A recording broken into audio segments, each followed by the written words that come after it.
Microsoft has ended support for Windows 10, but millions of systems in government, healthcare, and industry still run it. As you know, Windows 11 requires newer hardware that most organizations cannot afford to replace. This makes Windows 10 the primary target for threat actors.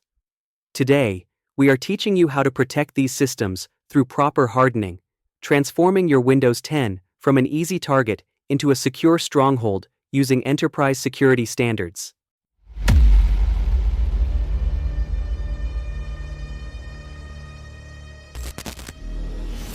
Welcome back to Tech Sky.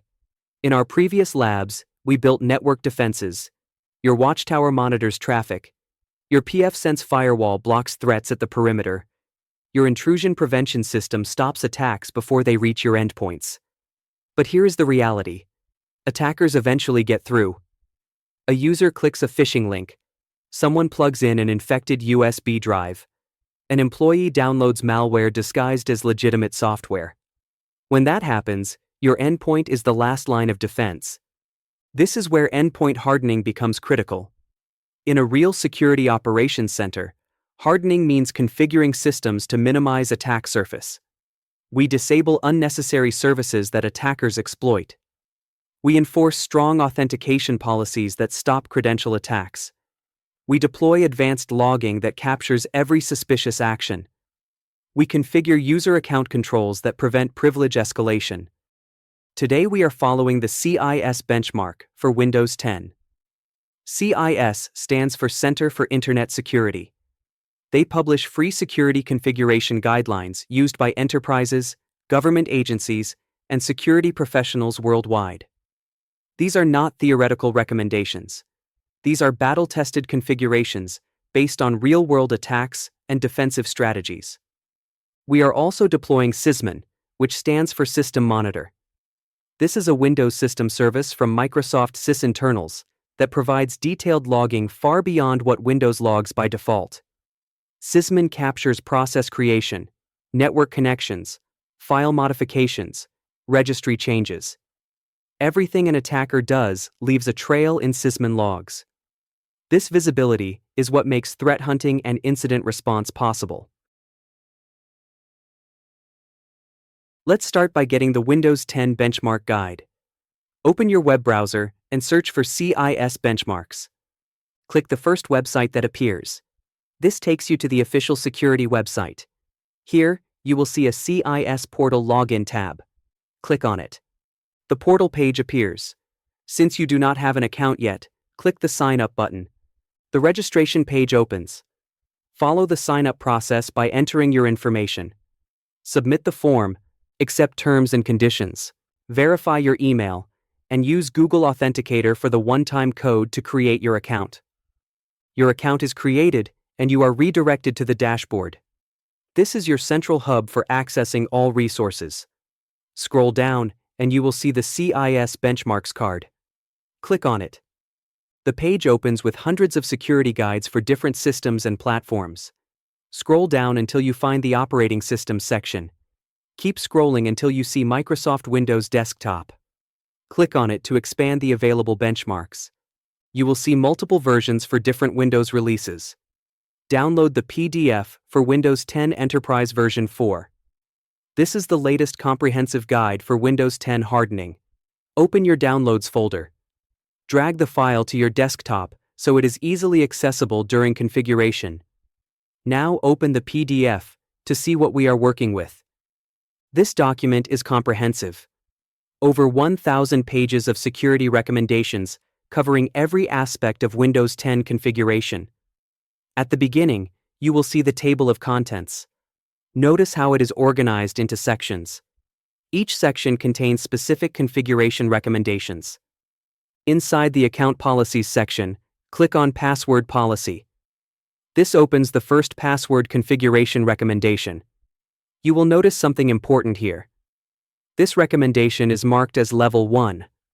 Level 1 means basic security that every organization should implement with minimal impact on usability. As you go through this document, you will also encounter Level 2 recommendations, which provide enhanced security for high-security environments, but may have usability impact. This matters because not every recommendation fits every environment. In our lab, we are implementing the critical Level 1 controls, plus some Level 2 controls, where they make sense for a security operations center. I recommend you read through this document as we work. Understanding why each control exists is as important as implementing it. Security is not about blindly following checklists. It is about understanding threats and applying appropriate defenses. Keep this PDF open as reference while we configure the system. Before we begin hardening, we need to start our lab environment properly. Open VirtualBox. Start pfSense first. This is important. Remember that we reconfigured all our virtual machines to route internet traffic through pfSense. Without pfSense running, our Windows 10 machine cannot reach the internet. Wait for pfSense to boot completely. You will see the console menu appear showing both WAN and LAN interfaces are active. Now start your Windows 10 virtual machine.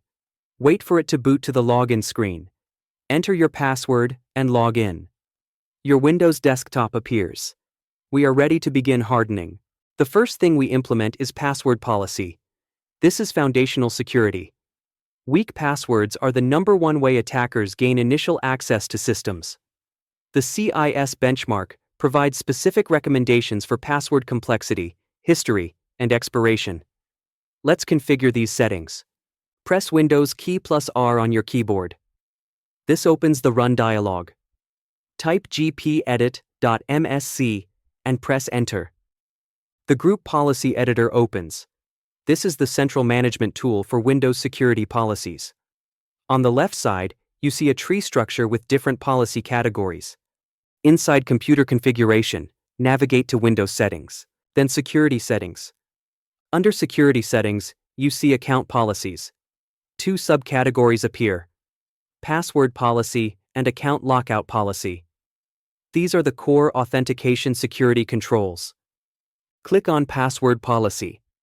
The right pane shows the current password policy settings for this system. Notice most values are set to not defined or very weak defaults.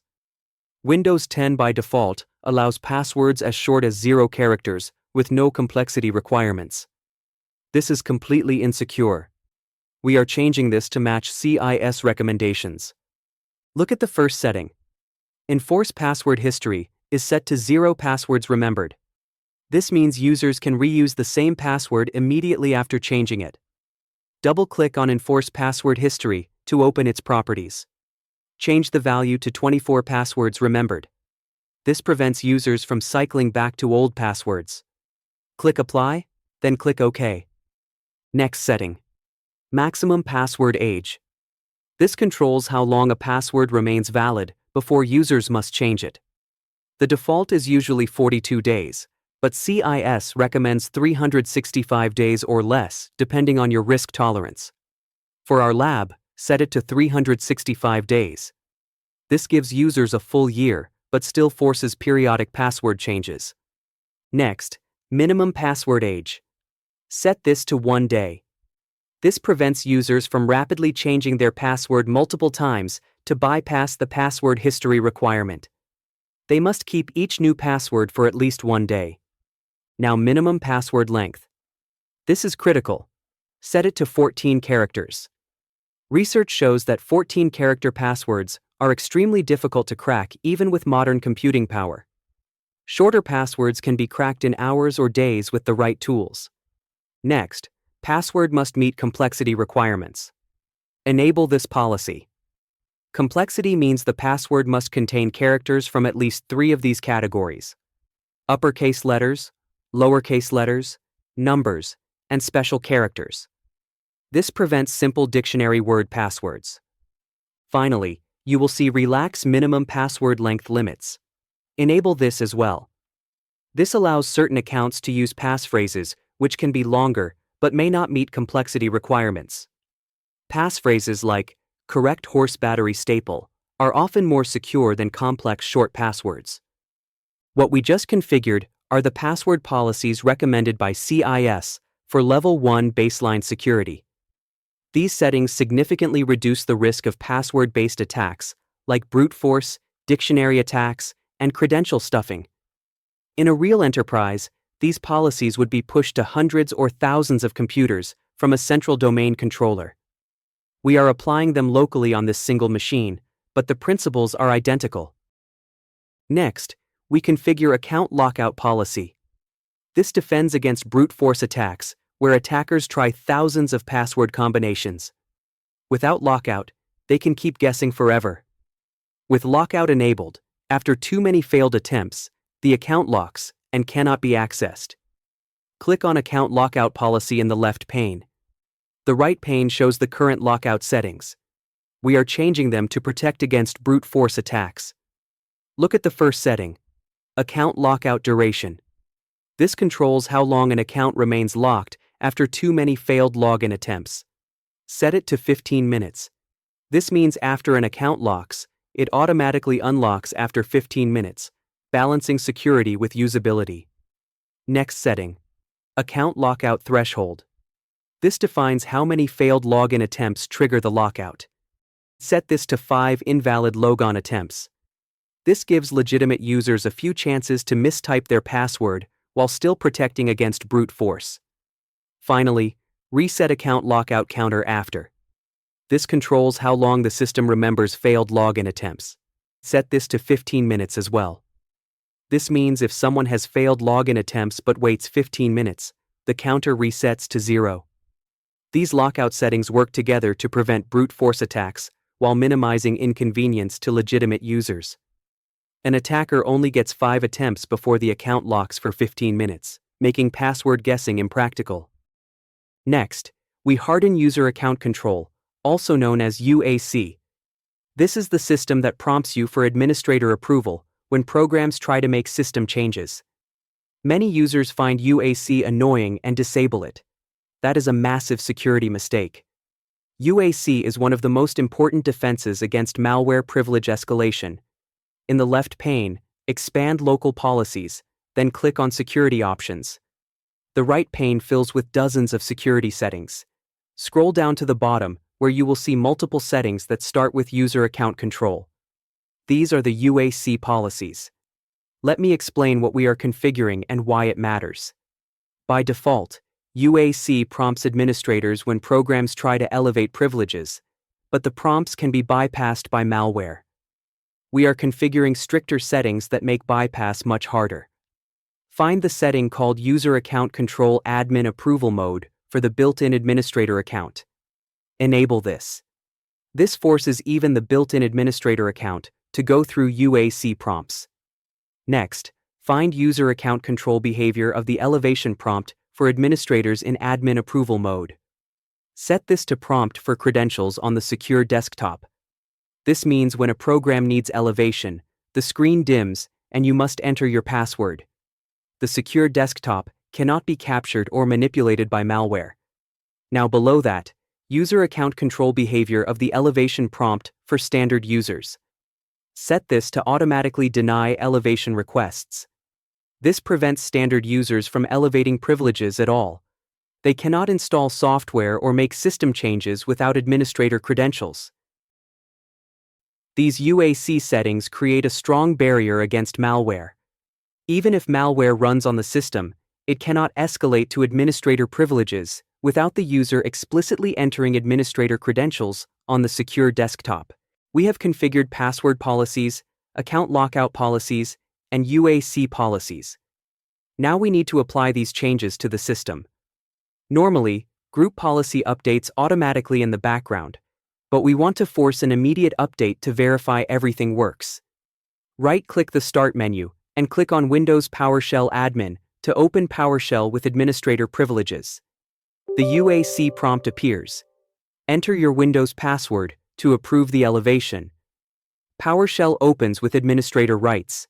Type gp-update/force and press Enter.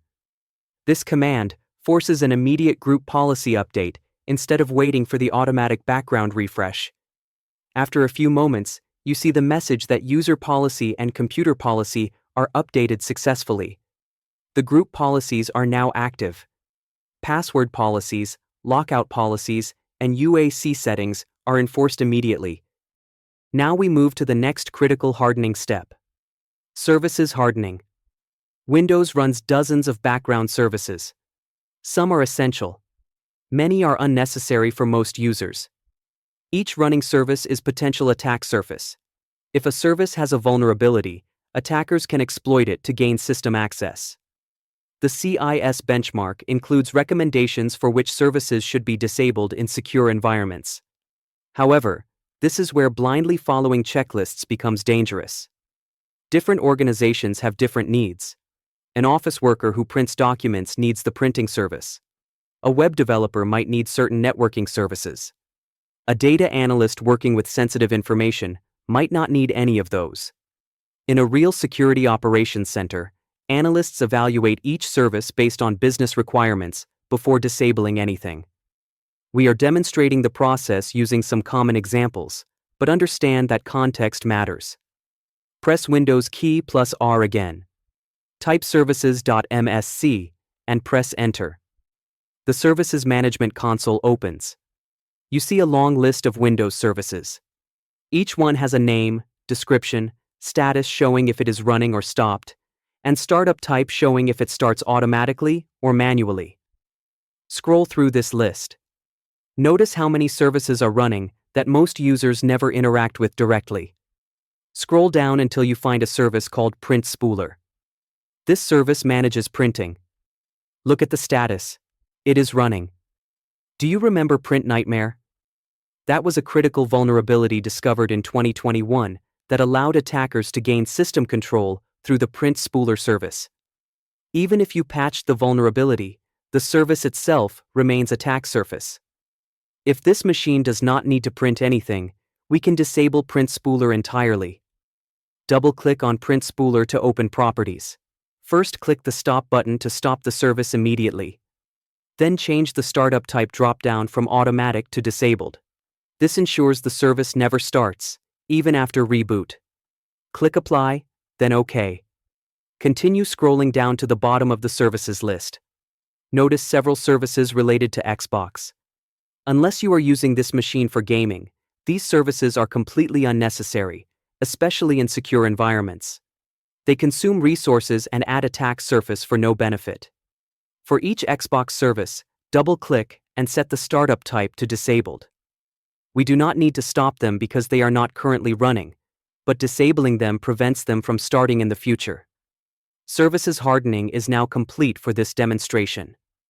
In a production environment, you would go through the entire CIS Benchmark Services section and evaluate each recommended disablement based on your organization's needs. Now we reach the most powerful component of endpoint hardening: Sysmon Deployment. Let me explain why this matters so much. Windows has built-in event logging that records some system activity.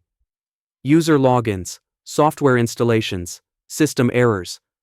But the default logging misses most of what defenders need to see: process execution, network connections, file modifications. When an attacker runs malware or moves laterally through a network, default Windows logs often miss it completely. Sysmon fills this gap. It is a Windows system service and device driver that logs detailed system activity to the Windows event log. Process creation with full command lines. Network connections showing which programs connect where. File creation time changes indicating time stomping. Registry modifications showing persistence mechanisms. DLL and driver loading showing code injection. Everything an attacker does leaves forensic evidence in Sysmon logs. Every professional security operations center runs Sysmon or commercial equivalents like CrowdStrike or Carbon Black. The visibility it provides is essential for threat detection, incident response, and threat hunting. We are deploying it with a community configuration created by security researchers that focuses on detecting malicious activity. Open your web browser and search for Sysmon download. The first link should be Microsoft sysinternal's Sysmon page. Click on it. The Sysmon page opens with documentation and download links. Click the Download Sysmon button. A zip file downloads containing the Sysmon executable and documentation. After the download, open your Downloads folder. Right-click the Sysmon zip file and extract it. The extracted folder contains the Sysmon executables for both 64-bit and 32-bit systems, along with supporting files. Now we need the Sysmon configuration file. This is crucial. Sysmon without configuration logs everything, which creates massive amounts of data and makes finding threats difficult. A good configuration file focuses Sysmon on security-relevant events while filtering out normal system noise. Go back to your browser and navigate to the Sysmon configuration GitHub repository. The link is in the video description. This is the Sysmon configuration created by Swift on Security, one of the most widely used Sysmon configs in the security community. You will see the file sysmonconfig-export.xml. Click on it to view the contents. Then click the download button to download the XML file. After it downloads, open your downloads folder again. Drag the Sysmon config file into the Sysmon folder you extracted earlier. Now both the Sysmon executable and the configuration file are in the same folder. Time to install Sysmon. Right-click the Start menu and open Windows PowerShell Admin. In PowerShell, we need to navigate to the Sysmon folder. If it is in your Downloads folder, type CD, and then the complete path to the Sysmon folder and press Enter. Now we install Sysmon with the configuration file. Type //sysmon 64.exe-exceptula-i sysmonconfig-export.xml and press Enter. Sysmon installs and starts immediately. You see messages confirming that the Sysmon service is installed and the configuration is loaded. Installation is complete in seconds. To verify Sysmon is running properly, type get-service sysmon 64 and press Enter. You see the service status. It shows running. Sysmon is now actively monitoring your system and logging events. Sysmon is installed and running. Now let's test Sysmon to verify it captures activity correctly. Press Windows key plus R and type eventvwr.msc, then press Enter. The event viewer opens. This is the central tool for viewing all Windows logs. In the left pane, expand Applications and Services logs. Then expand Microsoft, then Windows. Scroll down until you find Sysmon.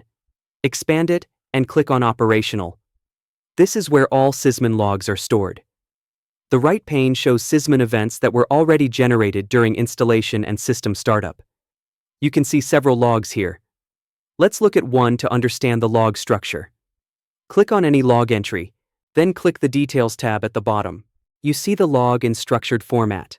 You can see fields like rule name, process guide, process ID, image showing the executable path, and other detailed information. This level of detail is what makes Sysmon powerful for forensic analysis. Now let's clear these existing logs so we can generate fresh ones with known commands. Go back to your PowerShell window. Type "Who am I" and press Enter. This simple command shows your current username and executes a process that Sysmon should capture. Now type ping, followed by Google's DNS address, and press Enter. This generates both process execution and network activity. Go back to Event Viewer. Click on the Refresh button to update the view. New log entries appear. You can see 3 new events have been captured. Click on the first log entry and look at the details. Look at the image field showing the full path to ping.exe in System 32. Look at the command line field showing the complete ping command, including the destination address. Every detail is captured.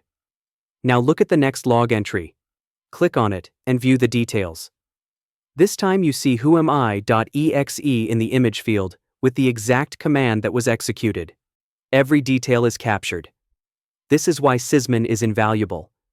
Every action on the system generates detailed structured logs that show exactly what happened, when it happened, and in what context.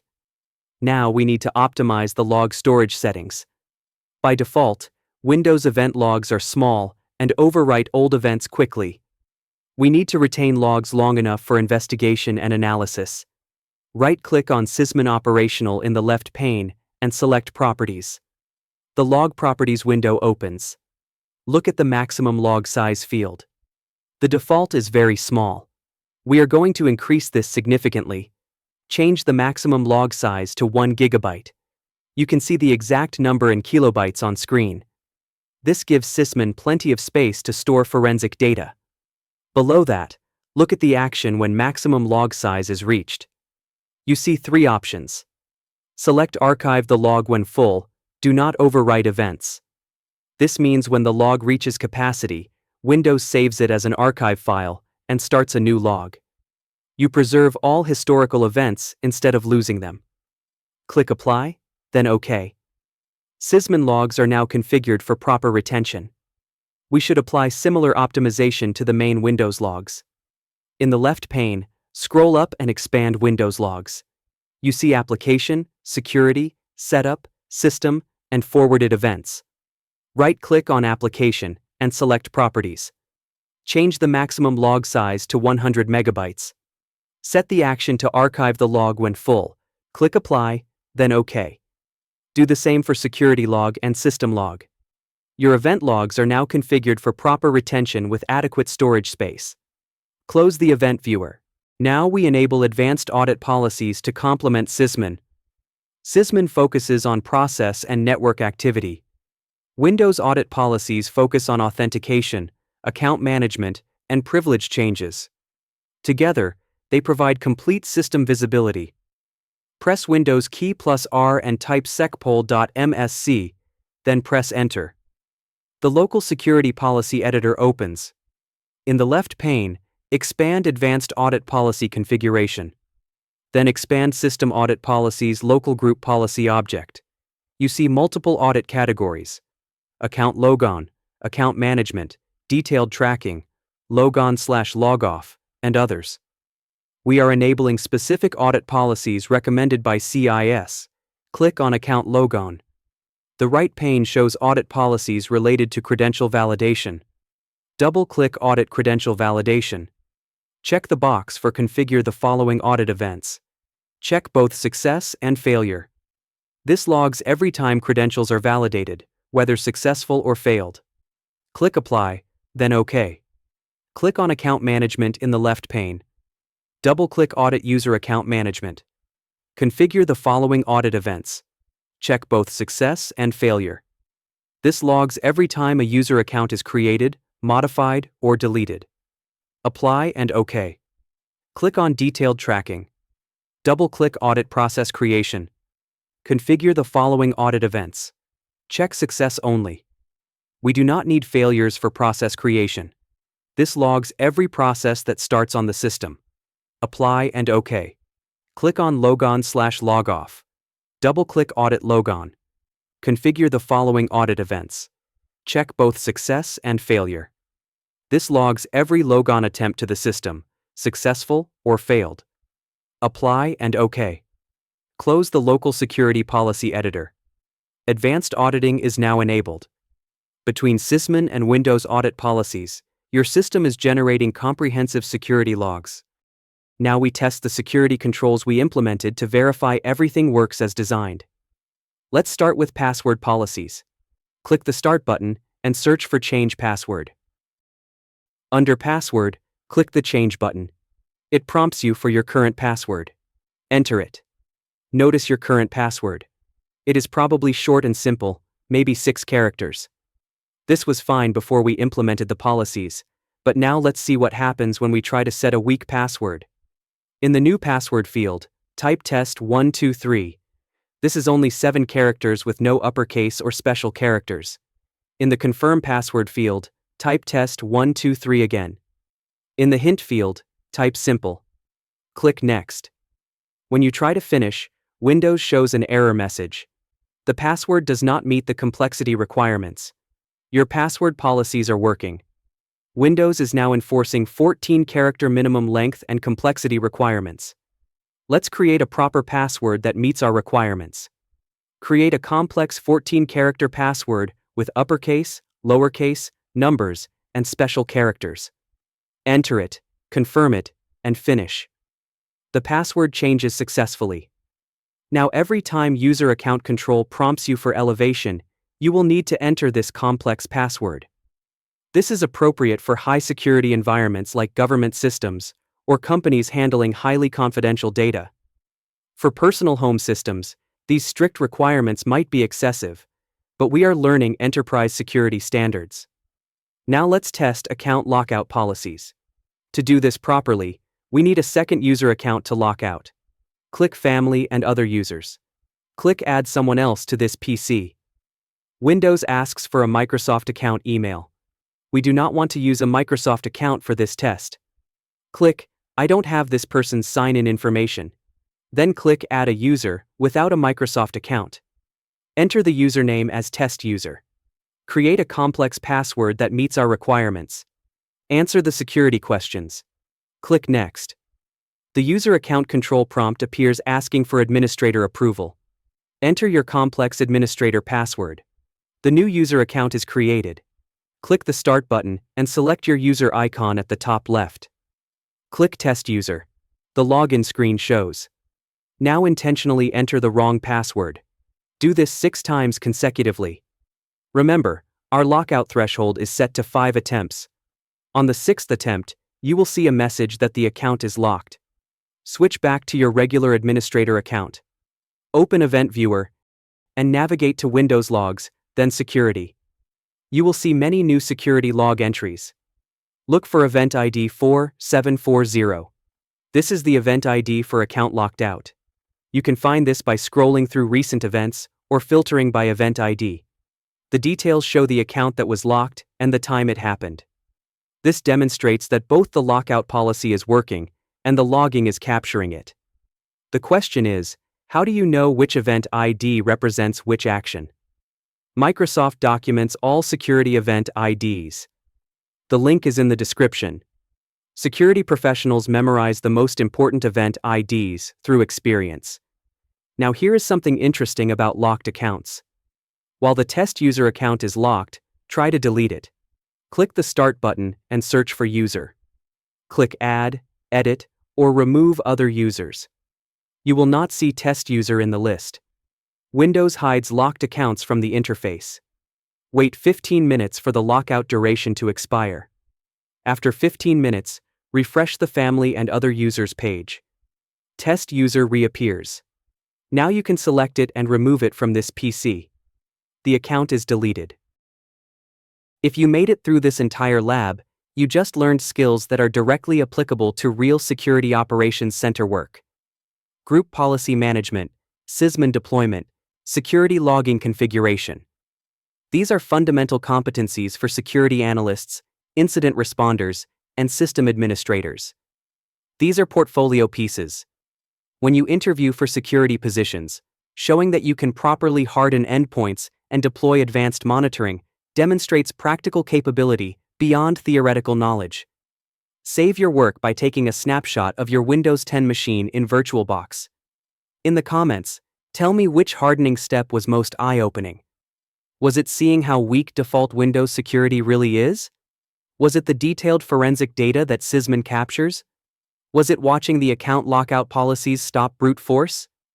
Your feedback shapes future content. Coming up next, we are hardening Linux systems. Ubuntu Desktop and Ubuntu Server get the same treatment. Audit D for system auditing, UFW for host-based firewalling, Fail2 ban for brute force protection, and complete security baseline configurations. Your entire lab environment will be hardened from the network layer through the operating systems. Until then, this is Tech Sky. Your Windows endpoints are no longer vulnerable. Your logging is capturing everything. Your defenses are enterprise grade.